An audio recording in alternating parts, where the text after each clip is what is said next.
né? Nosso quadro check-up, né? E quando a gente fala de check-up, a gente fala sempre de prevenção, de cuidado, né? A gente, depois que dá o problema, a gente pensa, deveria ter feito isso, deveria ter cuidado daquilo, deveria ter tomado a vacina que não tomei, né? E a gente já falou isso aqui no microfone aberto em várias oportunidades, né? Nós temos, por exemplo, a vacina da dengue, que está sendo disponibilizada, não só pela prefeitura, mas pelo SUS de maneira geral, né? Deve ser estendido isso, mas nós temos outras vacinas, muitas vacinas, que são ofertadas não só pelo poder público, mas também pelos laboratórios.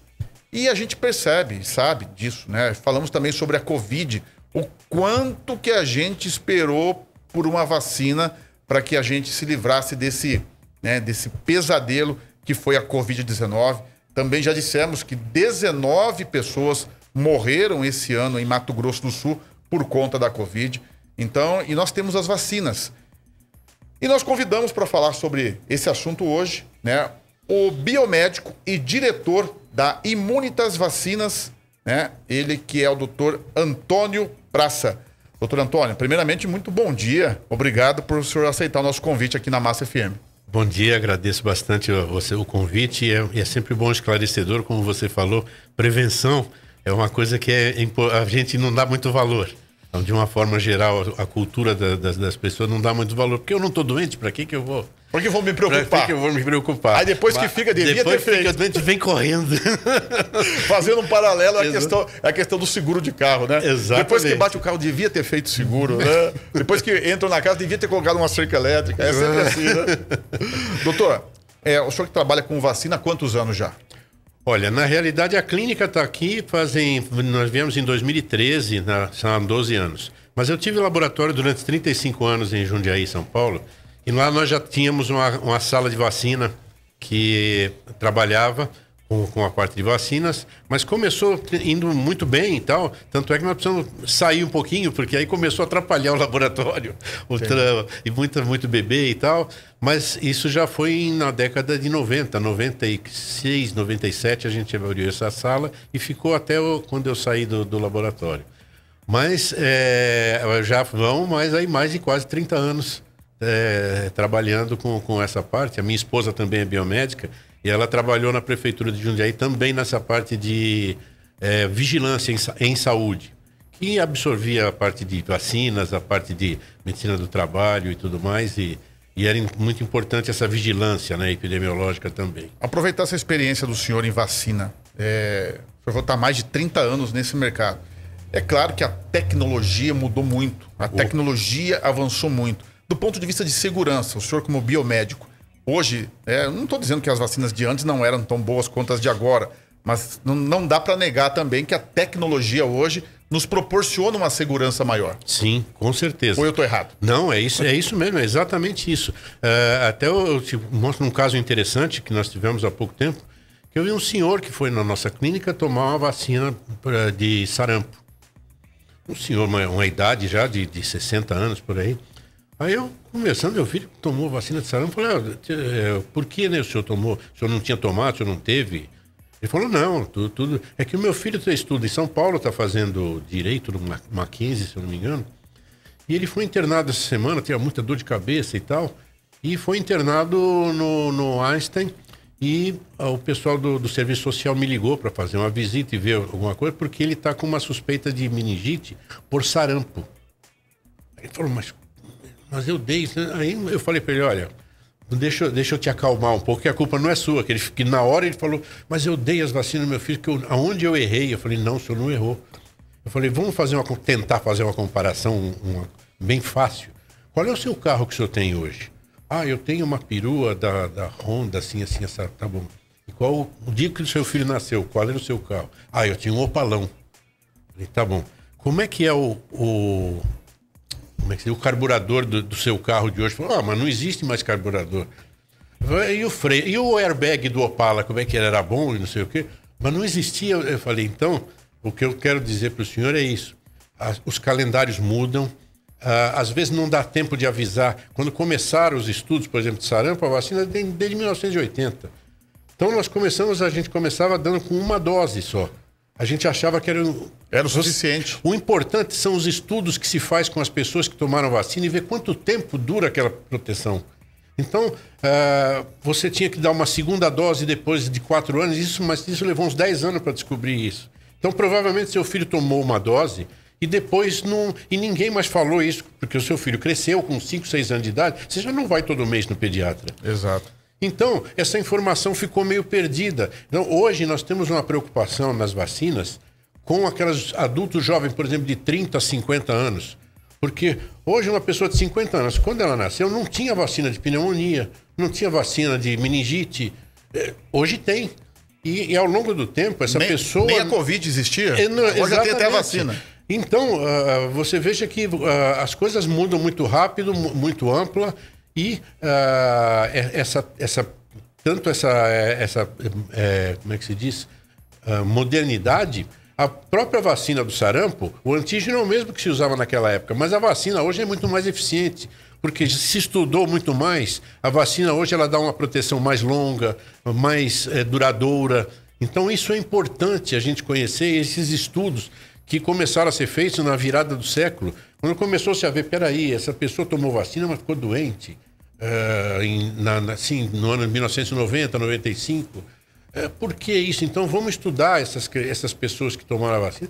Por que não tem tanto anticorpo? E então foram aparecendo novas vacinas contra muitas doenças a partir de 2010, por exemplo. Muitas vacinas não existiam antes disso. Ou eram vacinas muito... Por exemplo, quando eu fui estudante em São Paulo, eu passei meus 5, 6 anos no Hospital das Clínicas, em São Paulo. Eu me lembro da fila daquela época de 74, a meningite, a primeira epidemia de meningite no Brasil. Nossa, tinha ambulância do interior inteiro trazendo doente e tal. E não existia vacina ainda. Começou em 98 as primeiras vacinas e elas produziam anticorpo, mas logo não protegia por muito tempo. Então, essa é uma segunda preocupação que a gente tem com as vacinas. Ela precisa fazer anticorpo, fazer célula de memória para reconhecer. Essa célula de memória é importante para levar mais para frente a proteção por mais tempo. Então hoje a gente sabe, por exemplo, que a vacina da gripe, você vê, pela mutação tanto da gripe quanto do Covid, você precisa fazer uma vacina todo ano diferente. Já não serve tanto a vacina para o ano seguinte. Então, a gente sabe que algumas vacinas contra a meningite, por exemplo, ela protege por 4, 5 anos, depois você precisa dar um reforço. Porque o organismo não que seja uma máquina perfeita, como costumavam dizer, mas é uma máquina eficiente. Então, se ela não vê o antígeno por muito tempo, ela come. Para que eu vou ficar fabricando anticorpo e célula de memória contra esse bichinho aqui, se ele não estou vendo? Eu deixo uma quantidade pequena ali, então a resposta, às vezes, depois de 5 anos em algumas doenças, ela é muito lenta. Então a pessoa acaba ficando... Não é uma doença como se ela não tivesse nunca tido contato ou tomado uma vacina. Mas é uma resposta mais lenta, porque não tinha... Então a gente chama até que a vacina está pagando o preço do sucesso dela. Porque quando eu estava no curso primário que eu fiz, existiam 4 estudantes junto comigo que tinham paralisia infantil. Então, graças a Deus, eles sobreviveram à poliomielite. Mas eles usavam cadeira de roda, usavam bengala.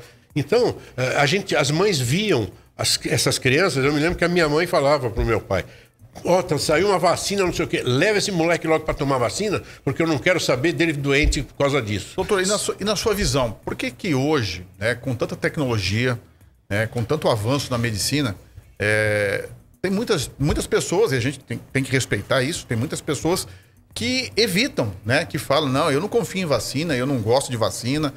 O senhor, como biomédico, o que o senhor falaria para essas pessoas? Olha, é importante a gente ter cuidado. Quando você faz uma vacina, os laboratórios, quando fazem uma vacina, quando eles põem os governos, eles têm por exemplo, no Brasil é a Anvisa, nos Estados Unidos é o FDA, na Europa tem a escola europeia. Então, quando eles autorizam esse uso, já foram feitos uns estudos com milhões de pessoas.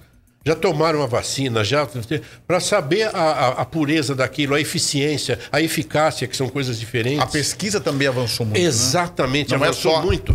Como eu te digo, hoje a gente sabe muito sobre as vacinas, quanto tempo elas demoram, porque começaram a fazer muitos estudos a partir do ano 2000, justamente naquelas pessoas que tomaram vacinas, elas eram, eventualmente voltavam aos centros de estudo para saber como é que elas estavam, se elas tinham tido a doença, exames de sangue e novos exames hoje, tanto no diagnóstico de doenças infecto-contagiosas, que antigamente a gente procurava um anticorpo.